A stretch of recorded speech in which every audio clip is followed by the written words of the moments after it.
Yeah, look, obviously we're disappointed not to get to the final. That was the ultimate goal. We were beat by a very good Columbus Crew team. We have to regroup quickly now, and in our own building in Subaru Park, put on a good performance for our fans and get that Champions League berth. So, while it is disappointing and it's hard, I think the group will recover quickly and put on a good performance tomorrow. Yeah, look, we know how important it is to play in the Champions League. We're experienced in that competition at this point in time. Um, we know how important it is. We enjoy those those battles against some international competition, and it's all to play for in the third place match, and we're excited and we're up for it. Hi, Jim. With Danley making his debut against Columbus, how would you assess his performance, including his close-out speed on Cucho? Yeah, so I think you saw a glimpse of what Danley brings. Whether we're in the lead, defending a lead, or coming in at the end to help close out a game in the future. Danley is going to be a guy that works his way into fitness, works his way into the starting group at some point here soon. But you saw his ability to win balls, cover ground. His athleticism is on display every training session. I think you saw that against the Crew after a unique start where he has the collision with Jacob for sure. I think he settled in nicely, did his job, but obviously he would trade any performance for a win. But I think you start to see the reason we scouted him, the reason he fits Philadelphia, and I think he's going to have a really bright career here in Philadelphia. You've spoken about in the past how it's difficult when you guys bring in new players and you guys play so many games in a consecutive week. How do you go about acclimating Danley, who he's new to the league, new to the team? Yeah, so look, he's played in French League One, so it's not going to be too much of a surprise for him. The level, whether it's Columbus, whether it's Miami in the future, whether it's Colorado tomorrow, he's played against PSG. So he can adapt and adjust to the level pretty quickly.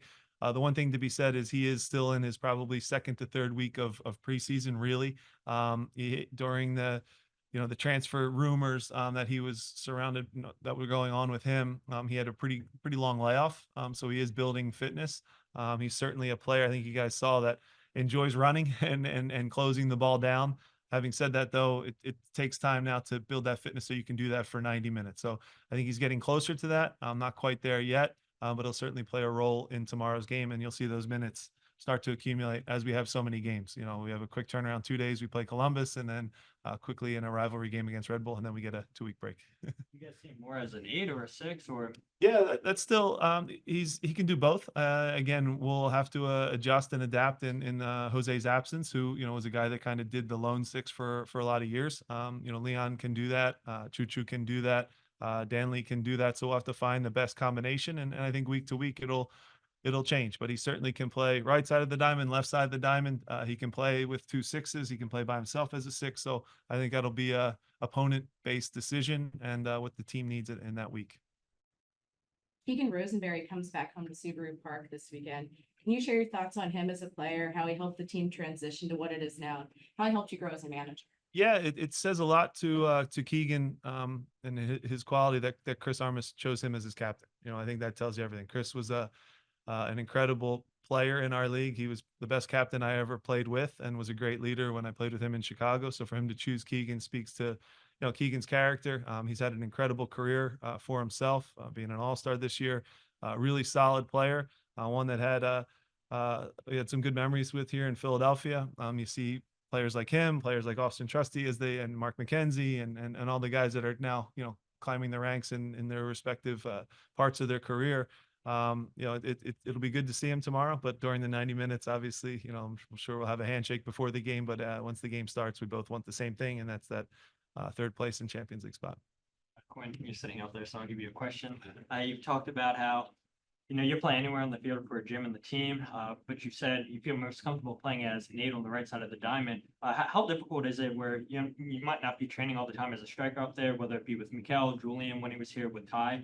How do you go about making those adjustments? Yeah, look, obviously I've built a good relationship with all the strikers on the team, wanting to assist them and play make with them. And there still is that relationship when you're playing eight to striker. It's a little different when I'm playing striker. But But in terms of, comfortability, I think I'm comfortable going up there and playing striker. I've had practice with it. Obviously, last season played mostly striker, so um, playing with Mikel up there last game, I felt comfortable. Obviously, it's a little bit of a switch when you do it. When you change from eight to striker, whether it's in the game or starting there. But for the most part, I feel comfortable up there. Not as comfortable as I do at the eight, but still comfortable. The gym, I mean, going with Quinn up top. What went into that decision last game over a natural striker like Chris or like Sam? Yeah, look, every game is different. Quinn has made some big plays for us this year. He's one of our leaders in minutes played, so he's always earned the right to get those minutes. And he has 5 goals and 9 assists, so he makes plays. So um, I saw you throw out the statistic, and statistics are always great with zero context. But if you flashed up everybody's record this year when they play certain positions, it's going to be poor. So that's one thing I'd say there.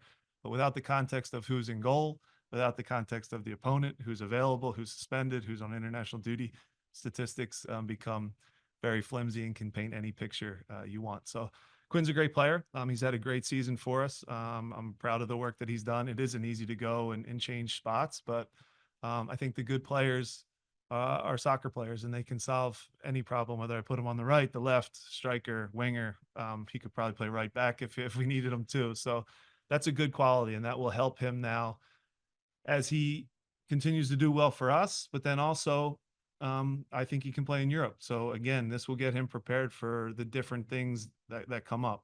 Not many teams play in a diamond anyway, so the side of the diamond in an eight is a unique position that he might not see anywhere else in his career moving forward. So I still think there's things he can do as a striker where he comes off and receives the ball as a 10. He floats out wide to the right where he can go 1v1 and isolate a guy. So there's still little things that I think he's learning, and I think this is helping his game as much as he's not a target number 9, right? I think we would all agree with that. But every game needs a different part of the game, with the ball, without the ball, the transitions, and Quinn's had a really good season for us. And yeah, the context of if you do just wins and losses on guys, it's not going to look good for anybody this year when they play certain spots. For Quinn, and Jim, you can comment on this too. Describe the importance of securing a CCC berth to you and what that would mean to the club. Yeah, look, I mentioned it a little bit already, but it's an amazing competition to be a part of. It's probably the highest competition that we could play.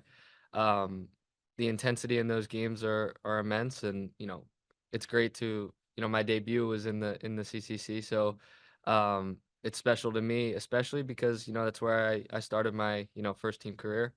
Um, you know, as a team, we love the competition. We know how important it is to do well in that competition, and I think we know that we can go a little further and take the next step. And if we get that, the third place tomorrow, we know we'll have another opportunity to do that.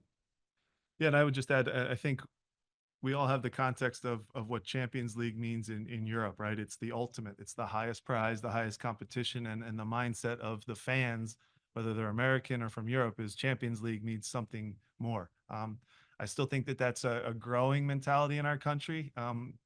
Back from when I was a player, I remember even playing in Champions League games that I didn't even know what competition I was in as I graduated from Villanova. So the mindset now it's growing, and we're starting to understand what it means, but it still doesn't have the same feel and how important the accomplishment is to play at the highest level. I think they have it, Liga MX. I think they understand it and their fan base.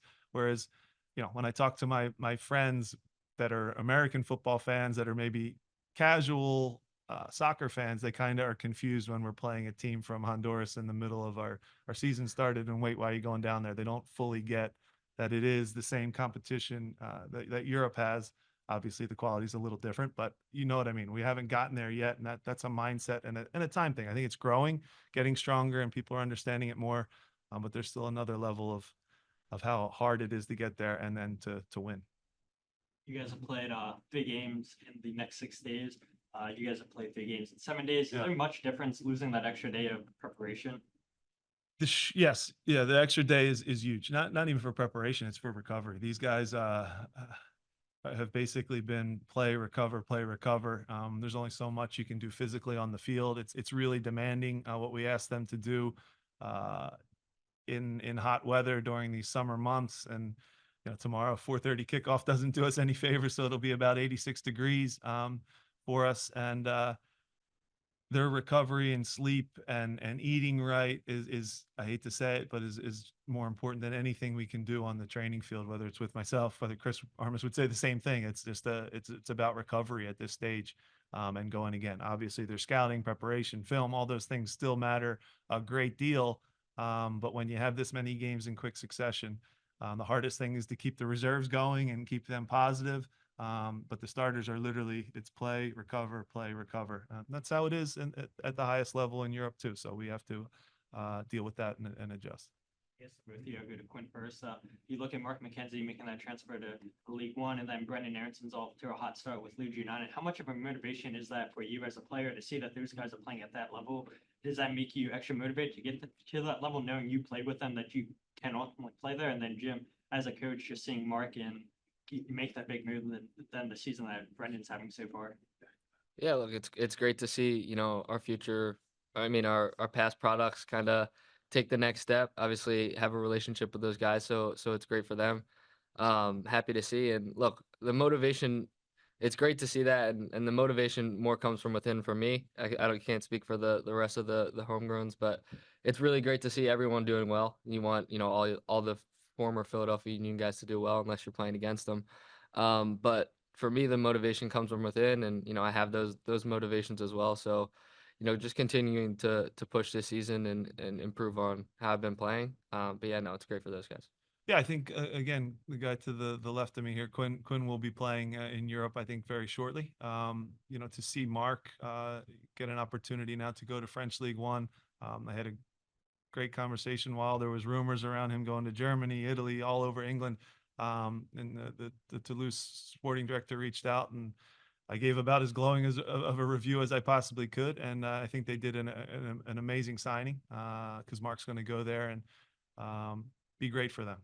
To see Brendan score the two big goals yesterday after maybe just some adversity in and around, his loans and different things like that, to go back and do his talking on the field is the best way. It always is. So really proud of Brendan for that. And to see Austin involved now, maybe in some Celtic transfer rumors at a top club like that. So it's good. It speaks to the fact that we've done some good work here. We still have to do a lot more and get better and better. But it's really exciting to see those guys rise in the top leagues in Europe.